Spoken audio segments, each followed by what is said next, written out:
What would you do if you were out of governing ideas?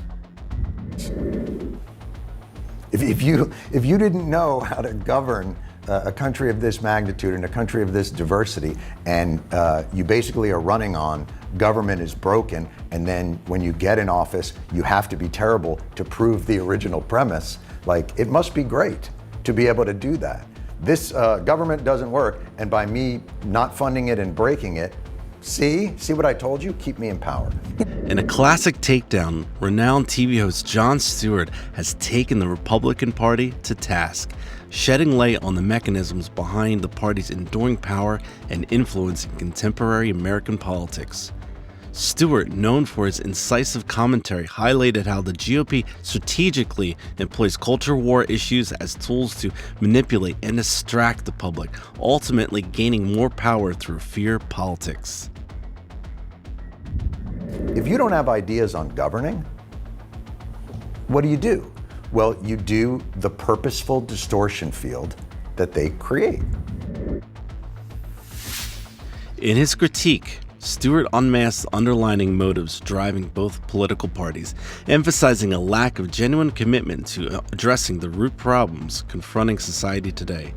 Central to his analysis was the persuasive influence of money in politics, with major corporations and ultra-wealthy individuals wielding significant control over politicians, thereby perpetuating a system that upholds a limited ruling class at the expense of broader societal interests.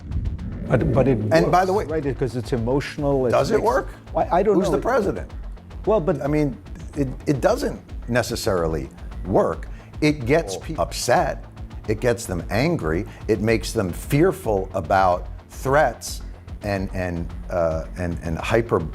hyperbole, and makes them afraid of things that can't even really be defined. Meanwhile, ignoring so many issues. All this diversity initiatives and CRT and all those other things are only there because we refuse to actually fix the real problem. The diversity and equity initiatives are a salve. They're to pacify and mollify, because we won't actually do the real thing. We won't actually dismantle the vestiges of all the systemic racism and all the systemic classism and all the systemic gender issues. We won't actually dismantle that. But what we will do is, you can have an office in the building, and every few months, we're gonna have to sit and listen to you talk for like an hour. And so we're good, right? It's hard to watch. It's hard to watch a state, you talked about Sarah Huckabee Sanders. It's hard to watch a state that's like 48th in, infant mortality and child poverty and literacy, and won't make a take big Medicaid deal about dollars. A trans girl that wants to play soccer that happens like once every 5 years there. Like, it's hard to not be angry about people that try and distract from the real that people face with weaponized nonsense. The Supreme Court just changed the definition of corruption. Rather than prosecuting it, rather than holding people accountable, they just went, how about this? Okay, why don't we just say this? It's even better than that was that they said, you politicians, you think that's corruption because you're engaging in it, but we actually don't think it's corruption. And we're going to tell you, don't worry about it. You can influence peddle as long as you don't explicitly say, by the way, this money is so that I may influence this law. I just want a system that somehow finds a consistent accountability. Exposing absurdity or exposing hypocrisy, what's the point? Well, the point is that this is a relentless fight.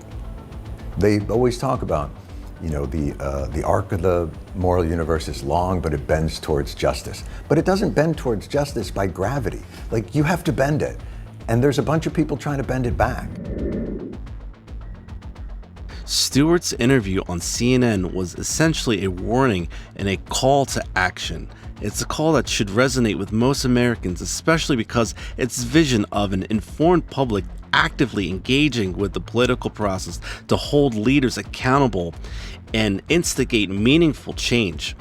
By promoting a culture of transparency and civic engagement, Stewart envisions a future where the voices of hardworking Americans are authentically represented in government, fostering a more equitable and responsive political system.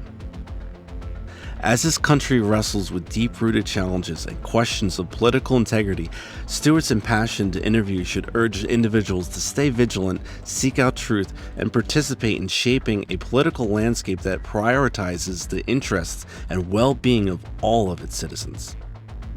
I've learned one thing over these last 9 years, and I was glib at best and probably dismissive at worst about this. The work of making this world resemble one that you would prefer to live in is a lunch pail job, day in and day out, where thousands of committed, anonymous, smart, and dedicated people bang on closed doors and pick up those that are fallen and grind away on issues till they get a positive result, and even then have to stay on to make sure that result holds. So the good news is, I'm not saying you don't have to worry about who wins the election. I'm saying you have to worry about every day before it and every day after, forever.